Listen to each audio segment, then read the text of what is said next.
it should be just okay. We're now live. Okay, so morning and happy New Year, members, colleagues. Thank you for joining us for the this meeting of the additional meeting of the Governance Working Group. Gemma,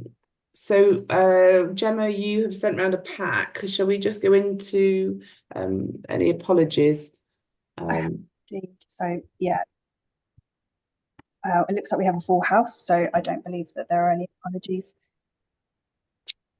Are there any declarations of interest?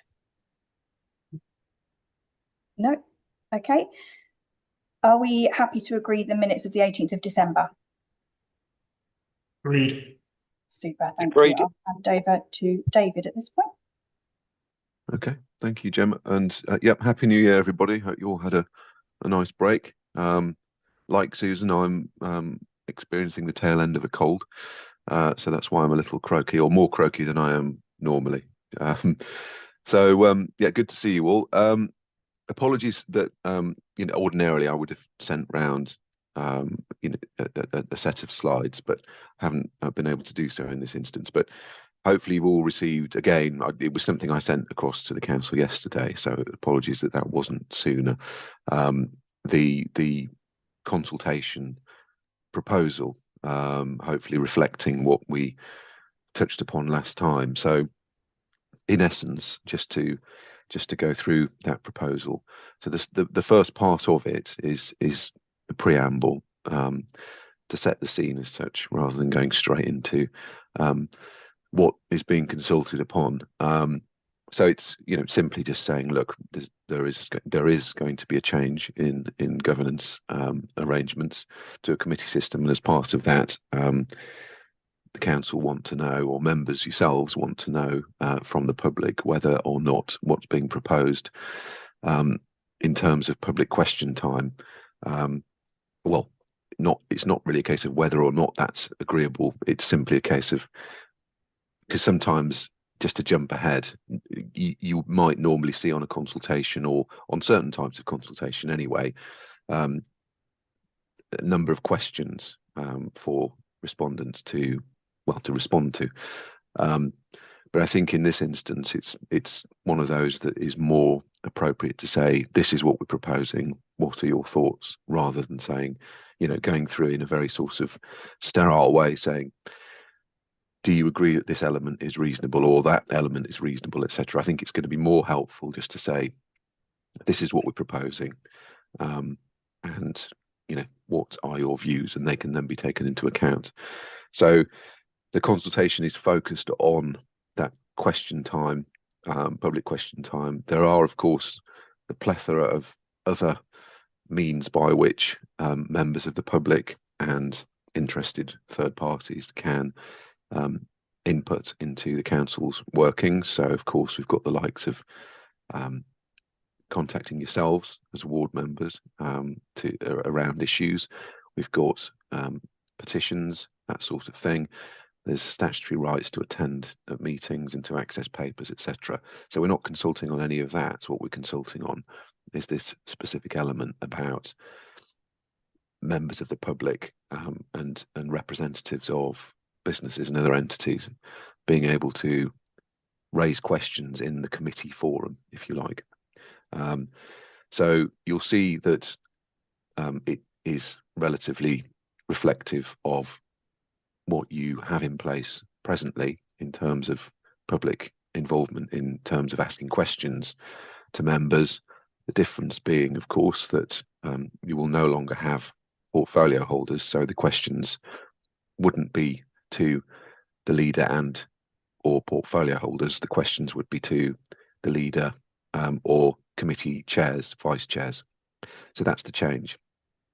And I think personally, the other option here that I think is going to be very impracticable to implement would be to have a public question session in every committee.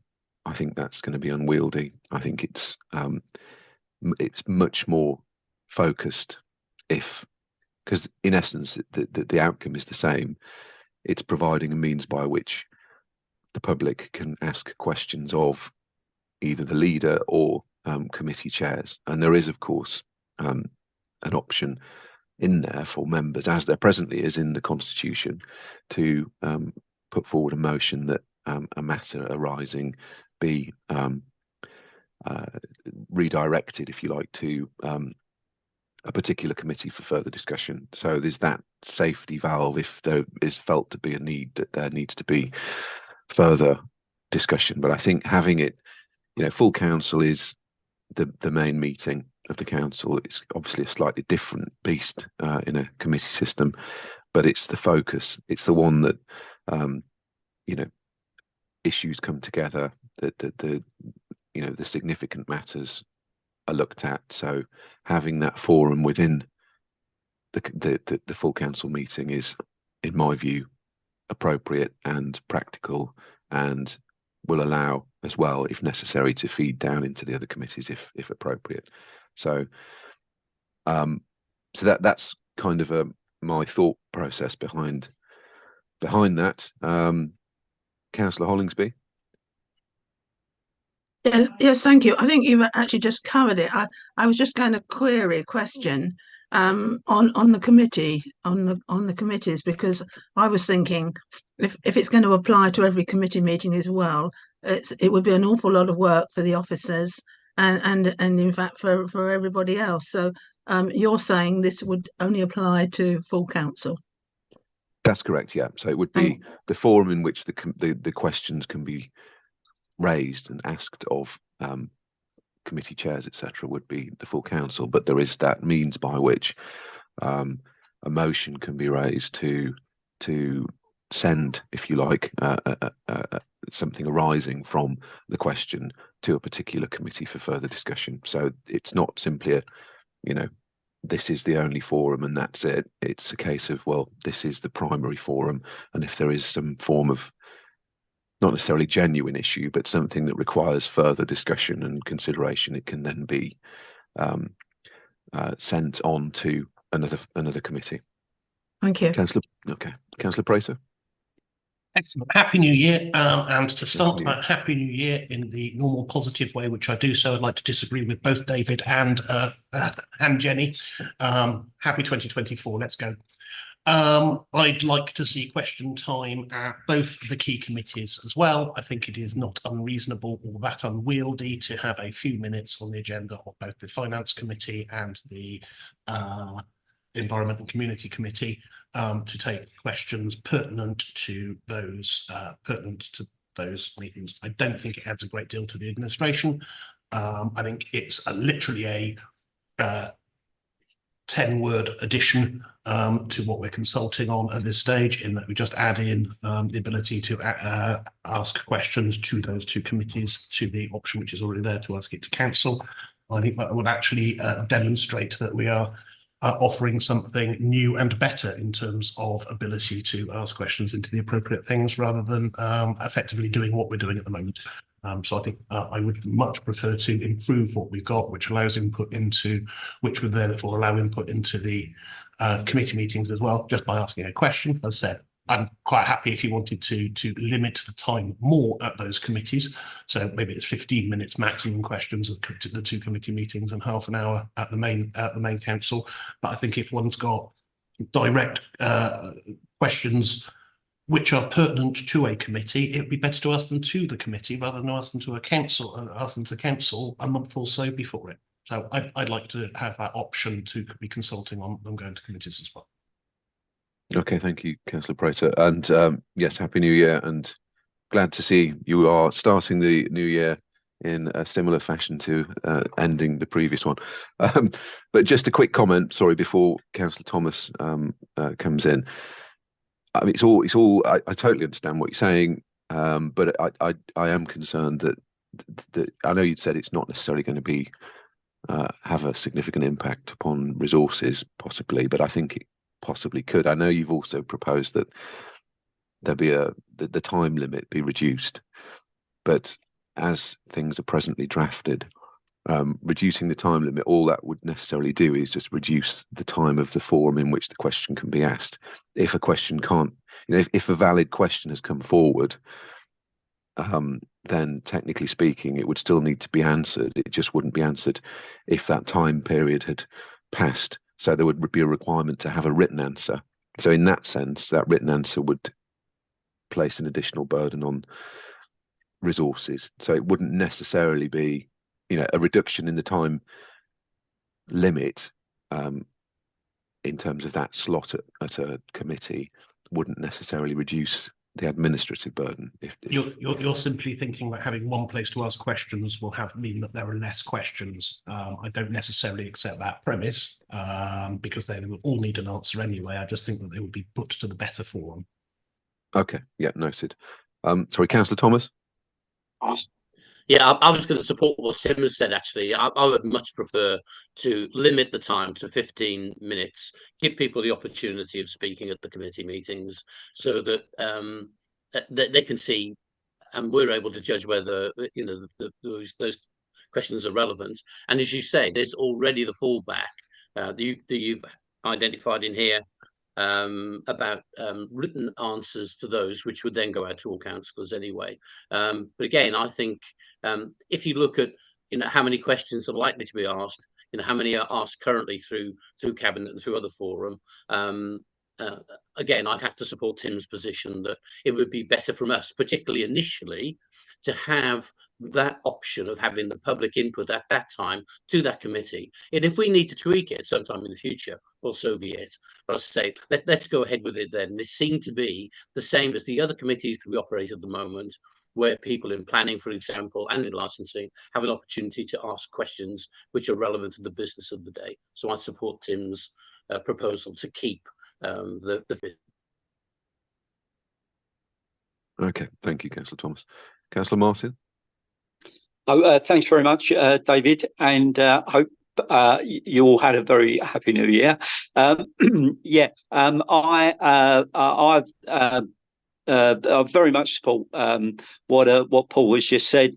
I think that questions from the public are a relatively minor part of the proceedings that we have at the moment. So I'm interested in where does the questions from councillors fit in here? Because at the moment, that part of the council proceedings, and I hold my hand up here as the principal sinner, are used really as grandstand opportunities.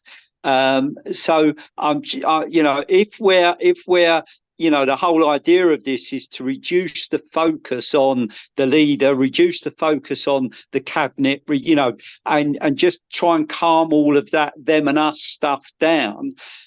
Where does the sort of questions from other councillors come in, and will it reduce this whole kind of political theatre business that we do at the moment? And hands up, I fully acknowledge that I am the biggest culprit of this. So, but that said, I'd like to reduce it if we could. Noted. Susan, did you want to come in? Sorry. Thank you. It wasn't to answer Jim's question, so it would be useful, David, if we can answer that. But I mean, I was just going to say, members, please do not underestimate the amount of resource that answering questions requires.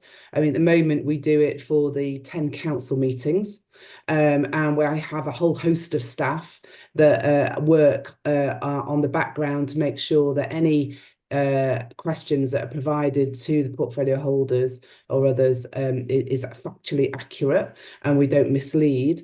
And if we have those 10-ish, whether it's 8 or however many council meetings, plus at least once a month another 12 formal council committee meetings of either resources or community and can't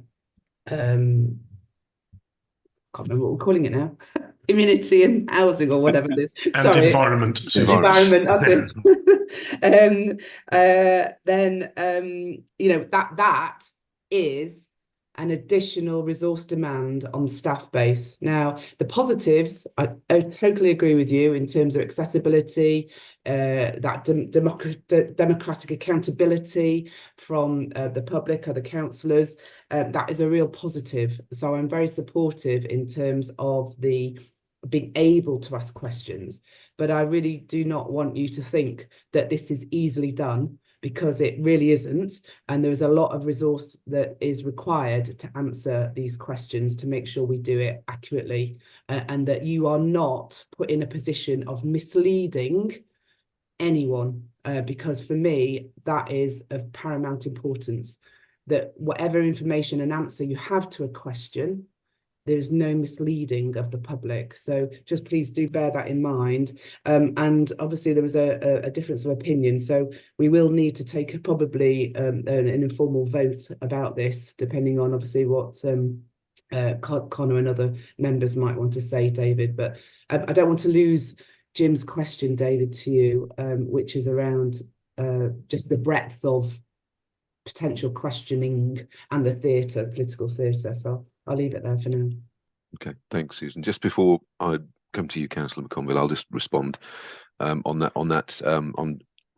the issue, Councillor Martin's question around questions from councillors, and it being, I mean, this feeds back to a comment I made earlier in the sense that full council becomes a slightly different beast under a committee system. There's less political pantomime and etc. It's more, you know, a committee system is about collective decision making, as we all know that. But you know, in terms of questions from councillors, I mean, my suggestion would be that would remain. It's just the nature of it might change. I mean, you're still in political groups, you're still potentially going to have, well, not potentially, you will have differences of opinion, political opinion, and you might want to raise them in that forum by asking certain questions. And that's fine. But I think the scope of political arguments or you know, what questions from councillors might presently be used as or for will just naturally probably reduce. It may not, though. It may not. It's still, you still are, you know, we're still a political organisation. You're still in different parties, but there's less potential for disagreement between groups where you are acting in unison in many more ways by collective decision making through committees, rather than it being this is the executive taking the decision or taking most of the decisions, and then you've got a number of councillors who are not involved in that wanting to put their side forward, whether it be on behalf of themselves or their political parties. So I think the nature of it will naturally change, but I think it's important to retain questions from councillors at full council, because, you know, the committee numbers in and of themselves, not all members are going to be on the committee, on a certain committee. You know, they might themselves want to, if they're not on that particular committee, raise a question in the full council forum where they are able to do that. So subject to, I mean, this is, you know, this element is going to be part of the procedure rules that will apply. But so subject to the final version of that and any sort of tweaking, I would propose retaining something very similar as to questions from councillors, obviously making the tweaks to so it doesn't refer to members of cabinet, etc. So does that help, Councillor Martin? Excellent.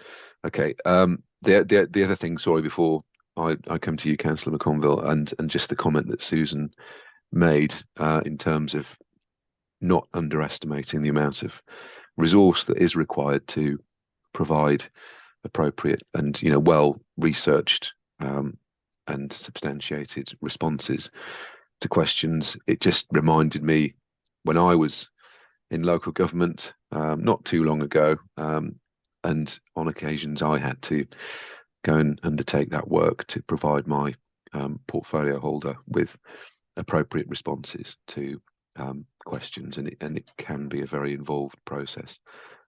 So that's not to take away from it being an important element of the democratic process. It's just to say, look, you know, it is resource heavy. Councillor McConville, sorry. Thanks, David. I'm just been thinking. Obviously, I appreciate both sides of the coin. Is there the possibility, perhaps, rather than look at a time limit for questions to a committee, to limit the number of questions? So perhaps say we will allow 3 questions from the public for the committee meeting. Any further questions above that would have to go then be deferred onto the next relevant full council, perhaps as a way to sort of limit the amount of resource required, and still obviously have that opportunity for the public to respond. That's of course another means, as you say, by which to place limits on it, rather than it being a time limit. It's a number of questions limit. Of course, you'd have to put something in that said something. Sorry if you can hear my dog whining. That's not what I would put into saying. That's just me saying sorry if you can hear my dog whining. But yeah, you'd have to put something in to say that questions would be put forward on the basis of, you know, in the order of them being received. So that would take out any sort of element of, well, we have a decision to make, which one of these, or which one of this group of questions, or which of these needs to go forward, because that wouldn't be right. So it would simply be a case of as and when received, that's the order that they would go forward. So that is one way of doing it. I mean, it's difficult either way, or you could have both. You could have a time limit and a limit on the questions, which I think is probably the sensible thing, because, you know, it's all very well saying, oh yeah, you can have X number of questions, but one question might be very involved, one question might not require much time to respond. So having both might be appropriate. But yeah, absolutely, that's a really good point. Thank you. And yeah, just, I mean, for Jim's point, obviously, you know, when we started this in May, you know, my idea was to have portfolio holder these you know, these reports, sort of briefings included in the full council agenda. I think they're excellent. I don't think enough has been made of them as yet. And you know, I've always tried to encourage my group to read those and base any questions around the information within them. You know, to draw out more of what's, you know, of the business of the day. Doesn't always work, sadly, but at least it's some sort of focus for those councillor questions. I think where we've had like cabinet members in overview and scrutiny, and there's been and the questions that have come out of that, they've been very relevant to what's going on in those portfolios, and it's a much more structured thing. So, you know, I think if more of that happens in that way, even moving forward, you know, reports from committee chairs to full council, other members read those reports, they draw questions from that. It makes it a much more valuable exercise. Yeah, thank you, Councillor McConville. I agree. You know, it's, I mean, it's something to be discussed and determined, but that's certainly, you know, ordinarily you would have in an executive system, you of course, as you say, have the portfolio holders putting forward a report on their respective areas, and it to me would be sensible to have something similar for committee chairs to come forward and to, you know, not necessarily to say that they have to, but have a slot if there's anything relevant that they feel needs to be communicated to members in that way, and that will allow for a discussion or questions to be raised. So I think very sensible. Yeah. Councillor Thomas. Yeah, I was just going to suggest that if we are that concerned about timing, and again, I like Connor's idea as well about limiting the number of questions, then maybe we should do away with giving the opportunity to ask a supplementary if we're really that concerned about it, that we take the main question and then say, well, one person, one question, and then, you know, you'll have to wait your turn until the next meeting, perhaps. I don't know. Okay, no, that's an interesting suggestion. Be interesting to hear what members think about that. Councillor Prater.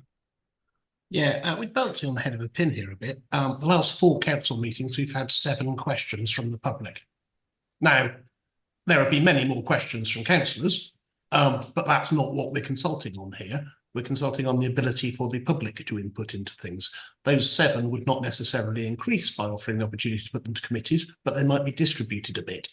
I think leaving the 30 minutes and 15:15 at this stage, we can obviously tweak it and go back and see what happened, but we're talking about 7 questions in the last 9 months. That might, if we're really lucky, increase a little bit, but it's not what's killing the administration of this council in terms of answering questions. I think that we can genuinely offer the opportunity to be a little bit more open here without it creating a torrent of additional work. Okay, thank you, Councillor Price. Councillor Hollingsby.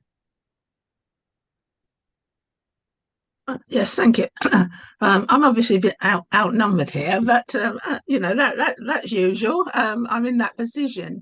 The only thing I'm thinking about in terms of the number of meetings, I don't think we've the number of meetings of the main committees, because if you're talking, Susan, I think was talking about once a month. If it turns out to be that that's required more often, then that also creates more work for officers. And if you're having questions at every committee meeting, then you've got that again in terms of resources. Just a thought. No, that's, yeah, absolutely right. There is, I mean, generally speaking, without, you know, even looking at this issue, there's going to be an increase on demand for resources to support a committee system. That's just the nature of the beast, really. But yeah, of course, the frequency. I appreciate what Councillor Price said in terms of simply by offering the opportunity to ask questions doesn't mean that the number of questions is going to increase. It just might mean that the distribution changes. So, you know, a question that may have been raised at full council might then instead go to a committee. But I think that there is a risk of you know, the more committees you have, the more opportunities you have and that's not to say that asking questions is a bad thing. It's really not. It's just it needs to be managed to make sure that resources are used appropriately. But Susan. Thank you. I was just trying to summarise back what I think I've heard from you all to see whether this is the consensus view. So this is So this is question sessions, 30 minutes at council, max 15 minutes for the two main committees, or the limit to 3 questions, 1 per person. No supplementary. Can I just check that is what I think I've heard from all the different contributions that we've had? Because if that is where we're going to end up, then we will need to amend the basis for the consultation, David, the Word document that was circulated.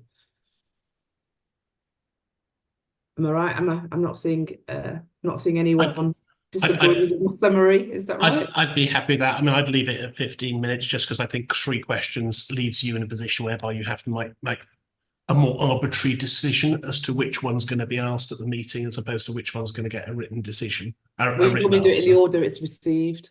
Yeah. Just like we do with council. So they come in the order. So to get to maximum of 3 is not a problem in process terms. But actually, if we've got no supplementaries, then 15 minutes would allow you to turn over a bit more than that anyway. So I think that there's value, but you could consult. Why not make it an option? Why not have a public consultation, which actually gives people an option they can express a preference on? Is 15 minutes better than 3 questions?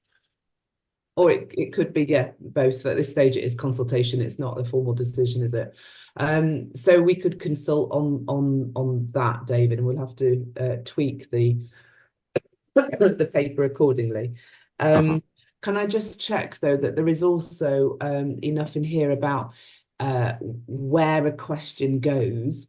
I think there is the responsibility on Amandeep as a monitoring officer to determine where the question is, whether it's accepted, but also about where it's routed to. So I just think it'd be useful, David, if you can just clarify for members on that. And then my apologies, Jenny, for skirting over about, but the internal team, and I know I should have mentioned it earlier, but we've done a little bit of working out about,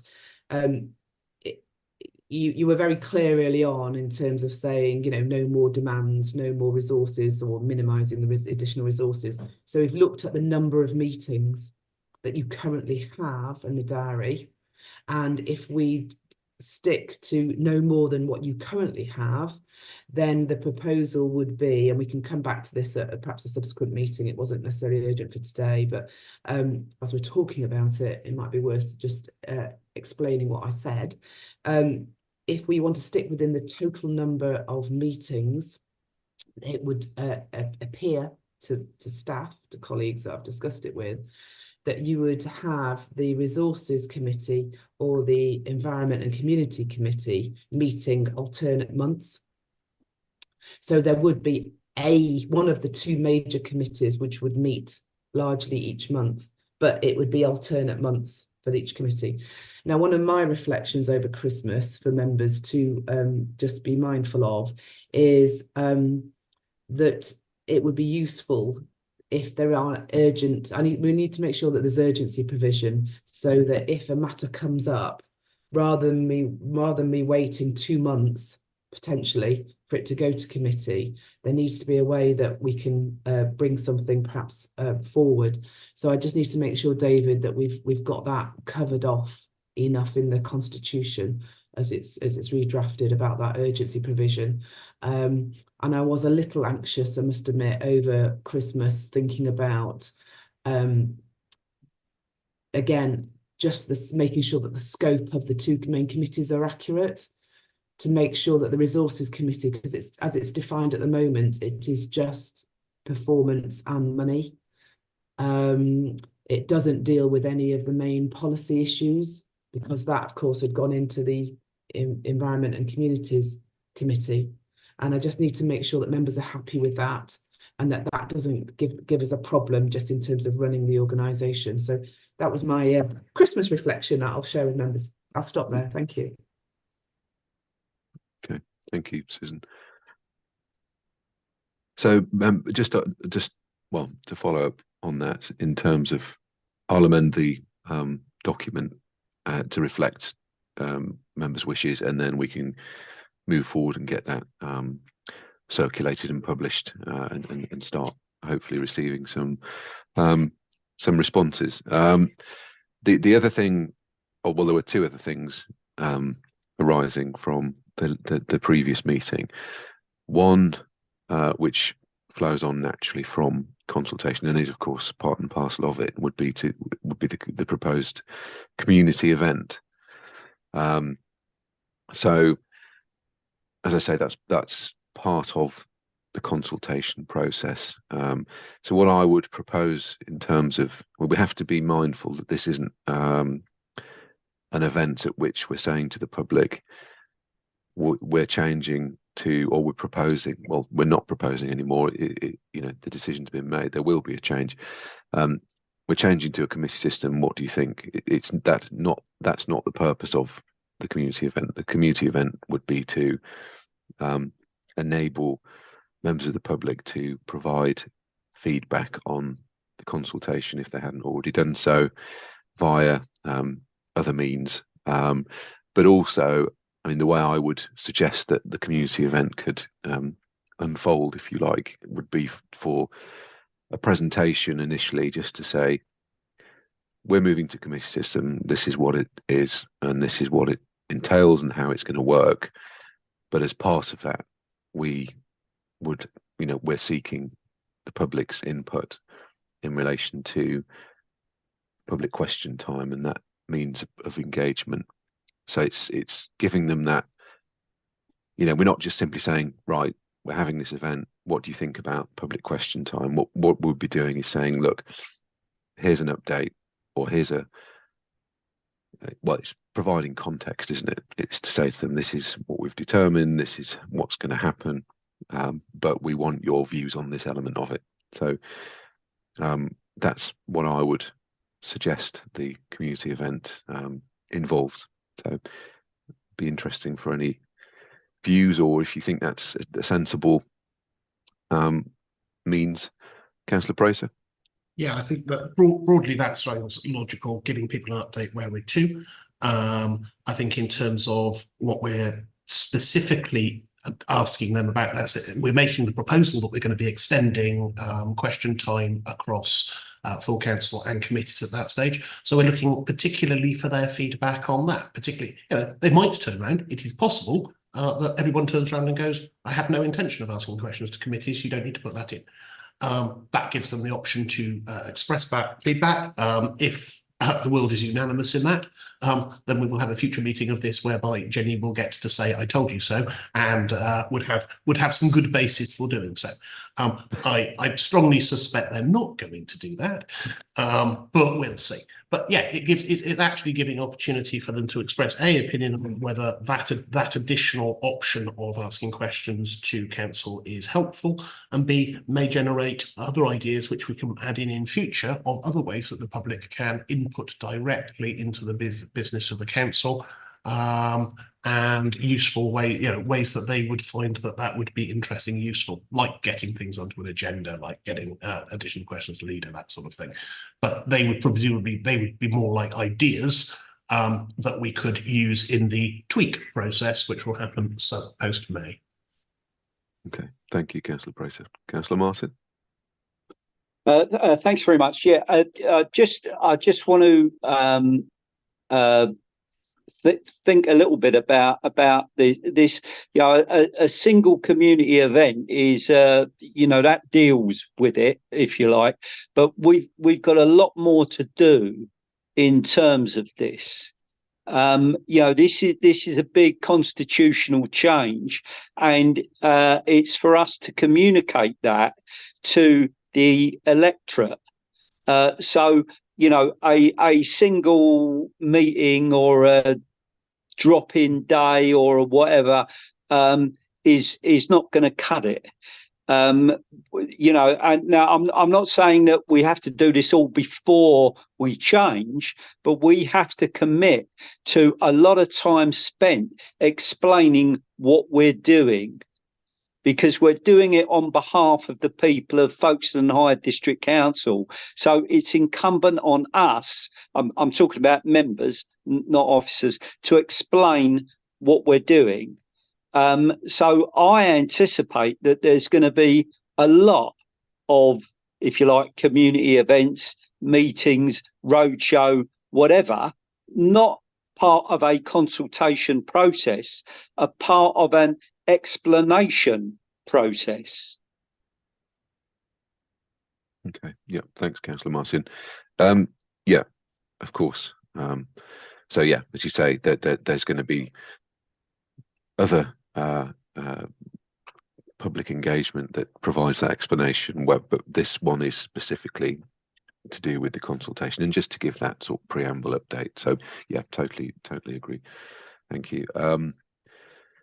Okay, if members are happy with that element of it, then I'll move on to the final part, which was around additional member briefings. So I suppose that feeds in well into what Councillor Martin has just said, in terms of it's incumbent upon members to be communicating with the public and explaining to them what's happening. To be able to do that, members of course need to have that knowledge in the first place, and to be able to understand what's happening. And so my take away from the last discussion that we had, and the purpose of having further member briefings, was to give that sort of the fundamentals to the wider membership. So a session which sets out this is what a committee system of governance is, and this is how it's going to work. And also just to give, I mean, the last member briefing that we had in December, and the first one of course as well, was to give an update. So there would still be an element of any further briefing, which would be an update, but it would also give those fundamentals So that was my understanding. And just before I come to you, Councillor Martin, I should have asked this at the start. You'll have noticed I'm using this headset. I haven't really used it before. I'm just thinking to myself, an old colleague of mine used to be very keen on using headsets, but it always used to sound like he was Darth Vader and trying to eat the microphone. I'm hoping that that's not the case here. I'm hoping that I'm coming across relatively clearly, rather than being irritating. So anyway, Councillor Martin. Obi-Wan has trained you well, whatever, Luke Skywalker. Going back to your letter, where your two main points are A and B, your concerns about involving other members in the principles, decision making, etc. That certainly wasn't what I was saying at the last meeting. That we've got a working group. They have faith in the working group, and it's B. It's your paragraph B. That encapsulates exactly what it's the mechanism that no one. Well, sorry, I'm speaking for my own group. Obviously, no one in the Green group has got any argument with the committee system. It's just understanding how it's going to work. That's the whole issue here, and that's the basis of the concern. Now, we touched on the fact that we're going to have to, as individual councillors, not individual working group members, all of these councillors are going to have to explain how it works to the electorate, and at the moment we're a long way off of that. So I thought your letter was excellent, David. The only thing was that subparagraph A, for me, that wasn't what I was saying. We made a manifesto commitment to a committee system. We're fully on board with committee system.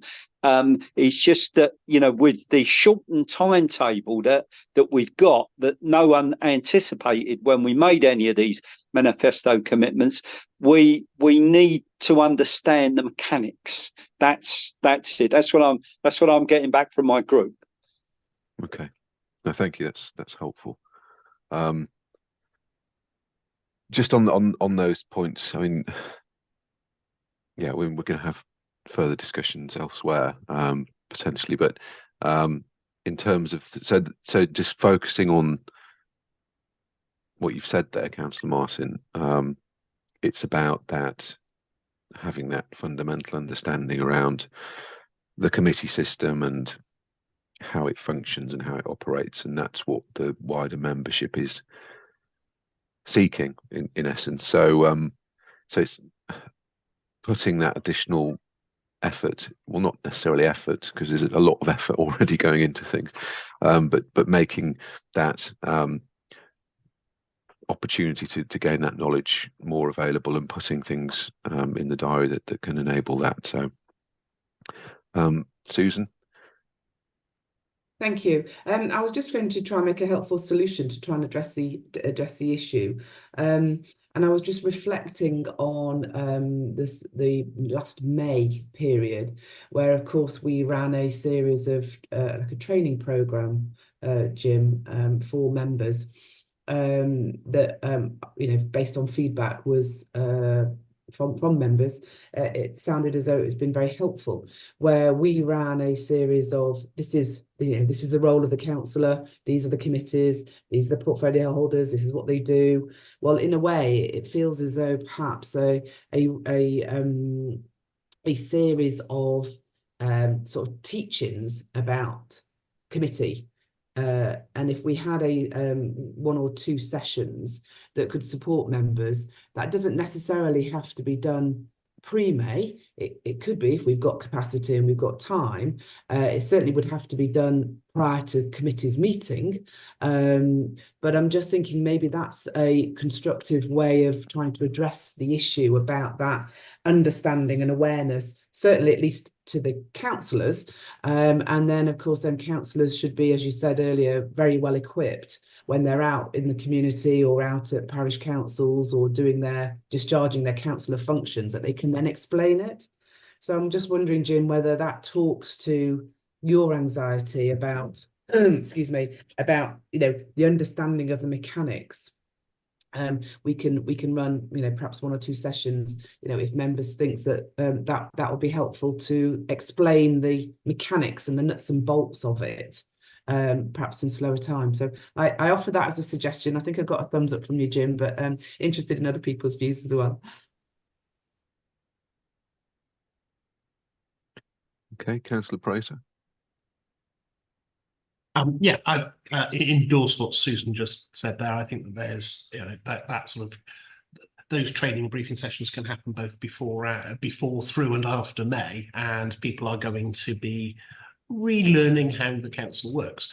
I think that there's some element there whereby councillors can be helpful. So councillors from this group can be involved in those briefings as well, and councillors who've got experience of being in committee systems on other councils.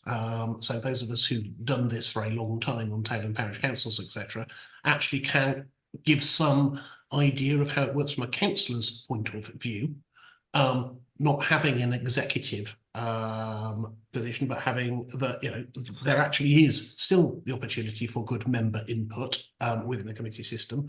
I would say that Hythe and Folkestone and Sandgate councils would all feel that they have strong member input into how those councils are led and run, but without having a single cabinet member anywhere near them. And that's it can work. I think where the questions are going to be, and I think that member input question, those member input sessions, it's important that people hear that, is that some councillors who arrived on the council or on a council for the first time and are in the position of executive are looking at it and going, well, these are the things I do. I get a monthly briefing off people. Where will that monthly briefing go? Who hears those questions? Who gets that feedback? And I think they kind of think that, well, that will just disappear and it will end up being, just a few committee chairs will get the occasional report things, and just need that reassurance that those things won't go away, that they will just happen to different groups of people, that they will be actually could engage more people in such briefing sessions, etc. I get a monthly update on revenues and benefits, etc., and it takes and things like that. There's no reason why that's not a more publicly available set of slides or briefings, etc. Or to a wider group of councillors. I think if cabinet members have that reassurance, and I think a number of the issues being raised are from those people who have learned how to do things one way. They've learned on the job and trained themselves into doing a job one way, and have suddenly been asked to do a different job in a different way. And I think that's where their concerns are. And I think that councillors can be helpful in reassuring that. And I think in terms of what we're writing, we can be helpful in making sure that we don't lose any of that input, but that input goes to the wider group, or it goes via committee chairs, it goes via subcommittee chairs, as opposed to a named portfolio holder. It will all still happen. Thank you, Councillor Prater. Councillor Thomas? Yeah, thank you, David. Yeah, along the same lines, really. We've got some cabinet meetings scheduled in through to the end of the end of the year. What's to stop us now from saying, for the 31st of Jan cabinet meeting, if we were in the committee system, this is where this business would be going. This would be going here, and this would be going there, and just get people used to it. Sometimes it's the fear of the unknown, isn't it? What's it going to look like in the future? And I think the more we can do to allay people's fears, to say, actually, when we're talking about the business of the council, this is what it's going to look like, and then maybe target something like the March meeting to run the pseudo committee meetings immediately after cabinet. I don't mean the same day, I mean maybe the following day, so we can then say this is the business that would have come to that committee, and then this is how the committee would be structured, and then give people the opportunity of operating in that environment. I know we're going to talk about that a little bit later on this morning, but again, I just think it's one of those things that the sooner we get it out there in terms of what this is going to look like and where the division of business is going to be, then it'll allay some of the fears, and certainly some of the questions that people were asking in the session before Christmas, David. Okay, that's helpful. Thank you, Councillor Thomas. Just mindful of time, of course. So in terms of what we were hoping and have, in my view, covered that was on the agenda, is everybody happy with that, or is there anything else that anybody would like to raise or any questions at all? If not, then I'm happy to hand over to Susan and Gemma. No, okay. Okay, so the next, I was just looking at the diary. The next meeting of the working group, this group, is the 25th of January. I think I've got that. Just checking, Gemma, if That's right. Yeah, that's right. Okay, so that's in the diary already. My email to you of the 18th of December made reference to the online consultation being launched on Monday, the 8th of January, running through to the 29th of January, and we will clearly reflect the paperwork that was circulated based on the conversation of today. We will ensure that consultation can include the some questions and open text box. And we will give you an update at the next meeting of the working group on the 25th about what we have had from that consultation to date, accepting that it wouldn't quite have finished, but we will give you an update live about that. We will plan for that in-person open meeting in the chamber that's in your diary on Monday, the 5th of February at 6 o'clock. And our intention is to review the survey results or any input that we've had and to respond to any further questions. We were proposing to invite all councillors to be involved, as well as it being a meeting open to the public. So we will make sure that that is promoted. And we're also intending to broadcast that, limiting it to an hour, but any questions that were not put can then be addressed in written form. So I would just ask you as group leaders to encourage any questions, further questions or uncertainties from your members to be fed into us so that we can support that meeting. We have identified a further all-member briefing to be held on the 19th of February, again, to address any further questions. And we will need to prepare papers for audit and governance for the end of February, because they are published on the 7th of March for the meeting, which is around the 13th or so of 15th or so of March, middle of March. So that was the basis of my email to you of the 18th. Thank you very much for your input today. I also think at the next working group, Jenny, to go through a little bit more detail, perhaps with the team, if we get a chance to get some sort of forward timescale or draft programme, just about the sequencing of meetings, just to bring that a bit more to life to you, and I can put my notes in a better form available to share. I think that's captured all the next steps. I think Amandeep, we can ask you to think about the programme of training and briefing to support members in the transition, pretty much as we did, as we do at every sort of local election time, where we have a programme of activity to support members. I think I just need you to ask you to think about that, and perhaps we can report back on our initial thoughts about that at the next meeting of the working group as well. Yeah, happy to do that. So that feels for me as though I captured probably the essence of today, your input and how you want it tweaked. I'll just ask the home team, if I may, if there's anything else that I've missed or anything that they want to highlight. So I'll start with Amandeep. No, Susan, I think you've captured the main points. Nothing else from me. Thank you. Okay, Gemma, anything from you that I've missed? Nothing from me. Anything, any other issues you want to flag from either of you? No. Okay. And then we've got Jane on, who's joined us from Comms, and Ellie for support. Anything from the two of you that I might have missed or we need to just cover with members? Could I It's Jane. Could I just ask, we are including questions in the consultation? Or is it just going to be a free text box? The proposal, Jane, was that we were likely to include questions and an open text box. So I think what we need to do with David is reflect on what we've heard from members today, see what how we need to amend that briefing sheet and get that prepared and ready for Monday. Okay, understood. David, is that your view? Yes, yeah, I mean, I think it was Councillor Prater that had raised the matter of specific questions, perhaps in terms of the consultation, and referred to, you know, asking questions about whether or not there should be either a time limit or a limit in terms of numbers. Is that correct, Councillor Prater? Yeah, absolutely.